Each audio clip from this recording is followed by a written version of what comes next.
All right, let's dive into something that, let's be honest, creates a ton of confusion for pretty much all of us: exercise. It's that classic dilemma, right? You either feel guilty you're not doing enough, or you're kind of worried you're doing way too much. You know that feeling? Should I push for another 10 minutes? Was that workout actually hard enough? Or maybe, am I pushing myself too hard? Well, today we're going to clear all that up. We're going to look at two really powerful perspectives, one from thousands of years ago and one from the absolute cutting edge of modern science. So first up, let's take a trip to ancient India to look at Ayurveda. Now, this is one of the world's oldest systems of medicine, and it looks at exercise in a really different way. It's not a chore, it's not a punishment, it's just a vital part of your daily routine. Seriously, as important as eating or sleeping. And get this quote comes from an ancient text called the Charaka Samhita.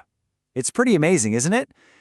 The same benefits we're all chasing today: strength, better digestion, losing fat, having a firm body.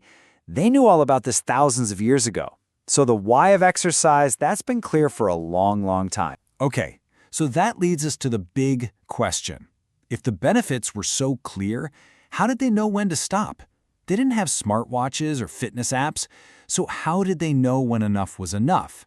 This is where Ayurveda gets really, really insightful. Their whole philosophy was based on a principle called Ardha Shakti.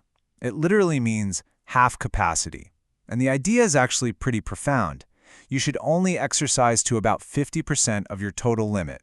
The whole point is to feel energized, not completely exhausted. You want to build your body up, not wear it down.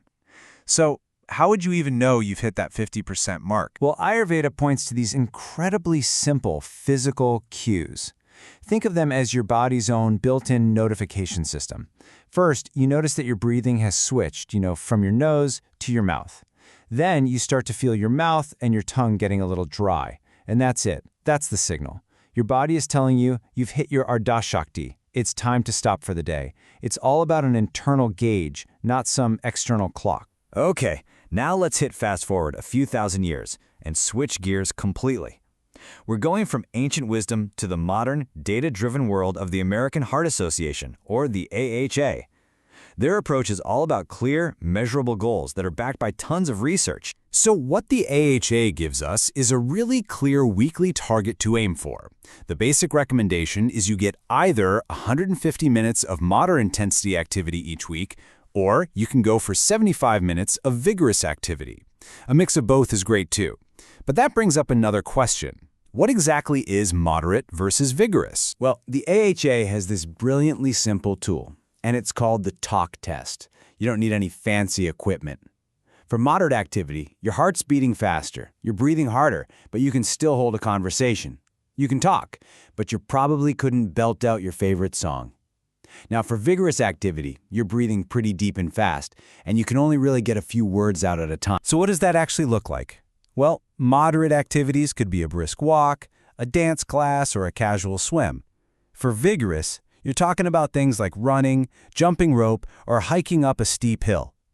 And, this is really important, the AHA also says you should add in muscle strengthening stuff, like lifting weights or even yoga, at least twice a week. So now we've got these two very different philosophies, right?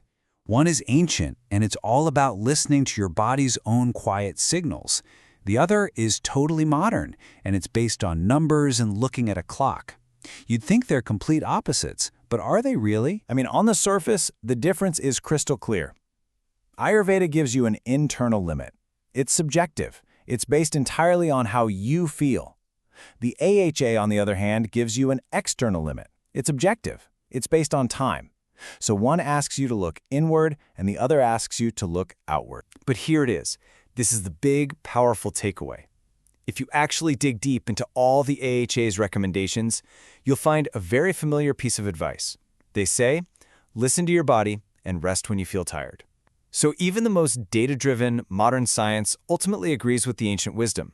The number one authority on your workout is you. Okay, so what do we do with all this? How can we put these two incredible ideas together and create a simple, stress-free way to think about exercise? Let's build out your personal blueprint right now. Here's how you can get the best of both worlds. Think of the AHA's weekly goals, that 150 or 75 minutes, as your map. It gives you a destination for the week, a general structure. Then, during every single workout, you use Ayurveda's Ardha Shakti science, the mouth breathing, the dry mouth, as your compass. That compass tells you when it's time to stop for the day, which helps prevent injury and burnout. Your goal becomes consistency over pure intensity. And always, always remember, moving a little bit is infinitely better than sitting completely still. So I'll leave you with this final thought. What if we just reframed our entire relationship with exercise? What if we shifted the question we ask ourselves? Instead of always asking, did I work out hard enough? What if we started asking, did I listen to my body today? Imagine that. You'd finish a workout feeling confident, not just because you hit a number, but because you knew you gave your body exactly what it needed. That's the art of exercise.